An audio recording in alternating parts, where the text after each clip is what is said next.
Halo guys, sampai berjumpa kembali dengan Mang Odoy. Oke guys, kali ini Mang Odoy kembali akan ngebahas fenomena kakek suhud dengan Baim Wong gitu ya. Di sini Mang Odoy agak sedikit berpihak ke kakek suhud karena bukan Mang Odoy hatersnya Baim Wong ya. Tapi memang Mang Odoy agak kurang suka gitu ya dengan YouTuber yang dulunya artis, kemudian merebut pangsa pasar YouTuber biasa ya. Jadi seakan-akan masa Mang Odoy harus masuk ke televisi gitu ya supaya aduh. Jadi gitu aja ya. Sebabnya karena Mang Odoy merasa gimana ya, nge-YouTube sudah hampir 9 tahun tetapi subscribernya terus makin sedikit gitu ya, karena mungkin tersedot oleh YouTuber artis gitu ya. Oh ya guys, sebenarnya Mang Odoy ini juga bekerja di lingkungan kreatif gitu ya. Mang Odoy adalah pelukis gitu ya, dulunya pelukis terkenal. Jadi pada tahun 90-an Mang Odoy mengisi ilustrasi di Pikiran Rakyat, kemudian di Koran Nasional, dan juga di jurnal-jurnal sastra gitu ya. Jadi Mang Odoy memang dulunya adalah seorang artis gitu ya. Kalau dulu ingin terkenal itu sangat susah gitu ya.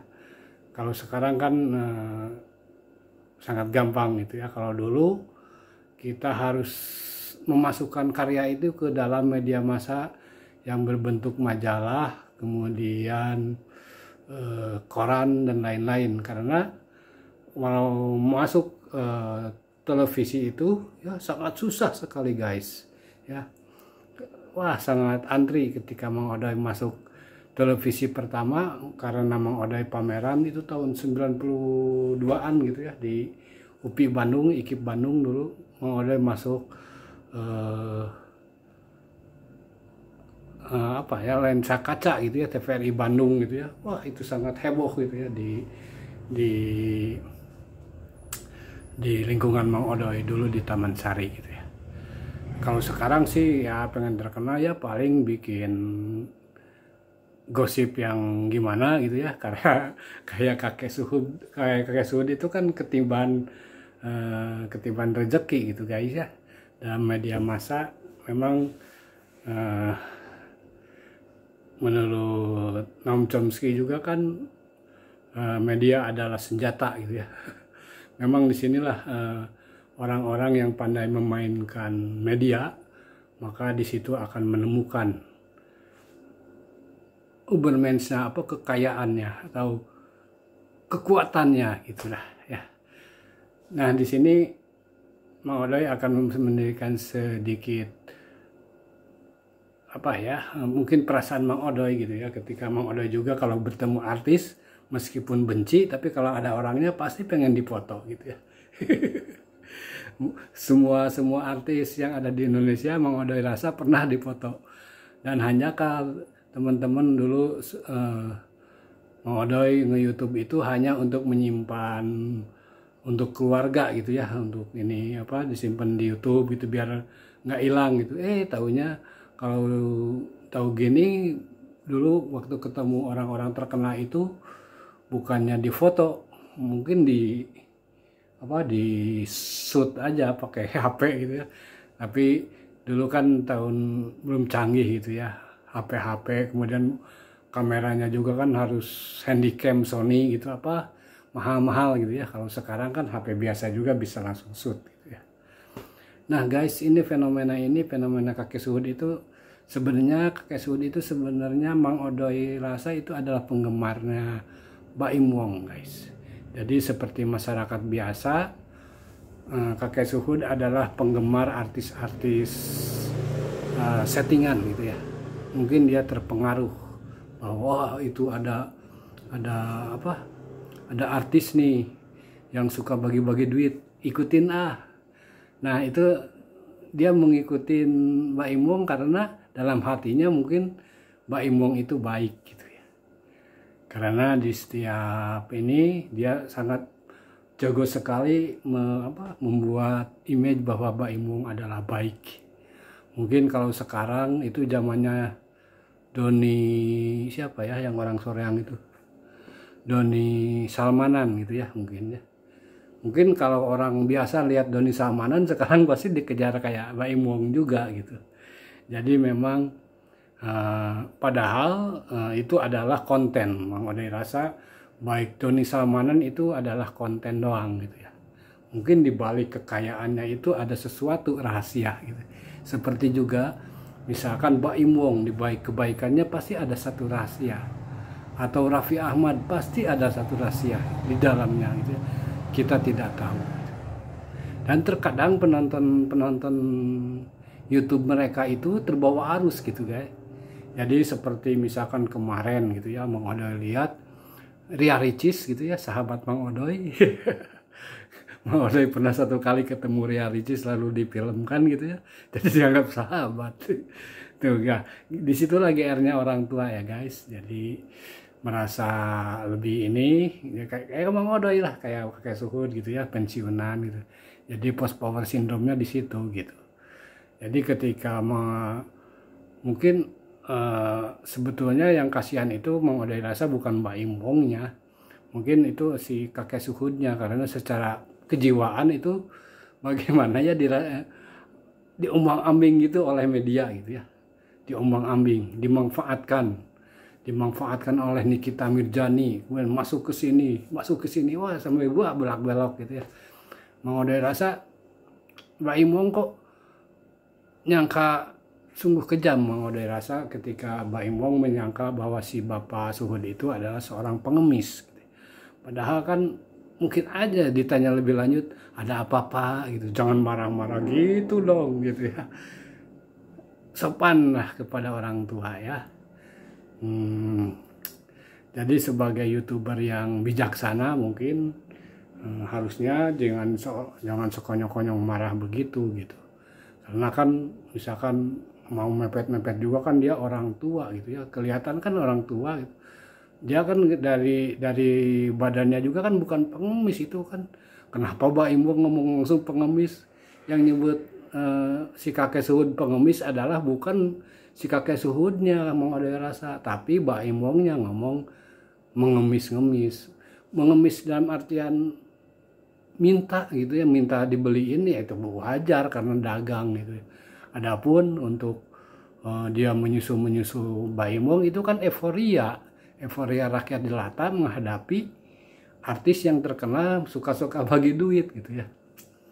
Jadi mungkin emang dagang zaman sekarang itu kan zamannya dunia terbalik gitu ya, orang yang dulu kaya sekarang jadi miskin bisa saja. Mungkin kakek Suhud dulunya kaya tapi sekarang mungkin susah mencari uang ya. Mungkin selama 2 tahun ini juga Mang Odai kerasa nih, dulu ketika Mang Odai jadi desainer di salah satu percetakan favorit, Mang Odai wah bisa kebeli mobil, kebeli rumah gitu ya. Tapi ketika ada PHK gitu ya, dunia ini terbalik langsung. Kemudian dihantam lagi oleh corona gitu. Wah benar-benar ini sebuah cobaan yang menggila gitu. Belum lagi Mang Odai pas di PHK itu nguliahin anak yang baru mau kuliah gitu ya. Waduh itu sangat sangat hebat ya. Ini cobaan. Ini memang sekarang ini langsung dibalik semua gitu. Maka tetangga kakek Suhud pun mungkin seperti tetangga Mang Odai juga di sini pasti nyangkanya Mang Odai kaya gitu ya. Ketika Mang Odai langsung buka warung di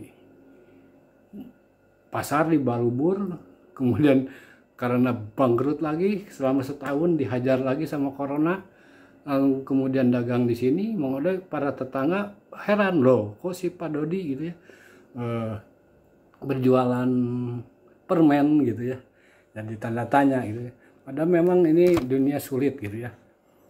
sulit sekali.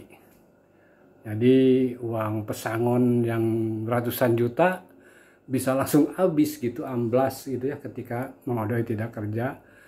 Mang Odoy kelupaan kenapa nggak dulu langsung bikin warung. Tapi bikin warung pun sama guys, karena emang nggak ada yang belinya ya.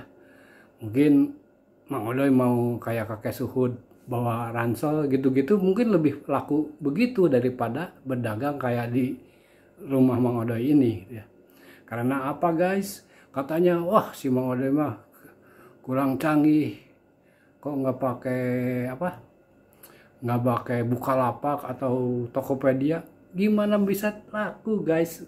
Mang Odoy dagang buku kayak kakek Suhud, si penerbitnya juga dagang buku di OL yang sama, di Bukalapak yang sama atau Tokopedia. Jadi bagi pedagang-pedagang kecil, apalagi yang baru menjajaki bekerja sebagai pedagang di zaman ini, memang sungguh sulit gitu ya. Mungkin cara yang termudah ya kayak kakek Suhud itu, door to door langsung digitu gitu. Karena kalau misalkan lewat media lewat belanja online gitu ya, pabriknya ikut dagang guys di sana ya. Kemudian kalau di warung sini sepi gitu, kalau dibikin warung di kompleks perumahan sepi karena tetangga-tetangga kita males untuk pergi keluar rumah, dan memang kondisinya sedang pandemi ya. Mungkin sekarang agak terbuka lah.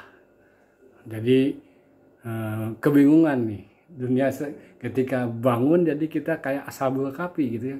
Walau terbangun loh gitu, kok saya udah tidak punya pekerja, kok saya jadi pedagang gitu. Jadi aneh-aneh gitu. Jadi ini memang dunia terbalik ini menurut ahli filsafat dari Bandung itu dunia yang di balik itu mungkin terjadi sekarang gitu ya, menurut Yasrab Amir Piliang gitu ya. Jadi itu guys kehidupan. Jadi semua saling macok, saling memanfaatkan gitu ya. Ketika mungkin kakek Suhud udah terjadi tragedi itu, dicaplok sama timnya Nikita mungkin memanfaatkan momen itu untuk membalas ataupun menaikkan ratingnya gitu ya, supaya YouTube-nya naik ya. Begitulah terus. Menurut Nam Chomsky itu betul bahwa media adalah senjata.